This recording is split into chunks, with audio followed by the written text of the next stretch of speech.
后来乡亲啊，最近台北市的大街路边出现这种烘红蚵仔的景象，原来这是动保团体为着要推动食菜所演出的行动剧。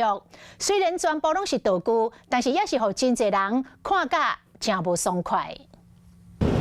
红蚵仔道具倒伫咧烘炉顶烘，真要看伊的骹手含头，阁有烘过粉车。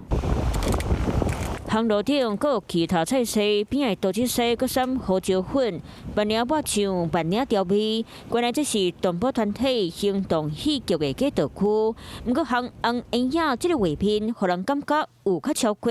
太 over 了啦！用这样子看得很恐怖啊，干嘛用这样子？太极端了嘛！那讲婴儿无辜啊，他什么都没做的，刀具也是不应该这样子啊！对啊，难道还真人啊？民众普遍都无法度接受，让行动戏剧的初衷。 是动保团体借中秋节前宣扬食菜概念，所以直接伫咧昨头一摆伫咧台顶搬演烘红蚵仔，互民众拢看袂做。其实已经在世界各地，包括澳洲啊，然后日本都有办过类似这样子的活动，所以这是我们预期的反应。其实很多被宰杀的动物，它们都是在未成年的时候，还是孩子的时候，然后被宰杀。想要表达食菜饮食的概念，因为国内一年逢食落腹的动物，敢若猪仔到748万只，若搁加上台湾人爱食的牛、羊、鸡、鹅，加起来一年就超过30只。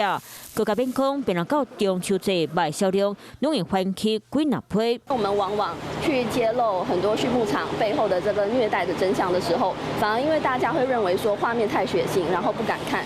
但是我们这样子用一个比较间接，然后就是用道具的方式去呈现，然后反而就是讨论度会比较高。 就算是动保团体好事，只是看在家长的眼内，烘红蚵仔的诉求手段有较超过，大众敢有法度接受食菜理念，民众心内拢有家己的想法。Hello， 我是林仙怡，想要抢先掌握最及时的新闻资讯吗？赶快订阅、按赞、开启小铃铛，锁定华视新闻 YouTube 频道。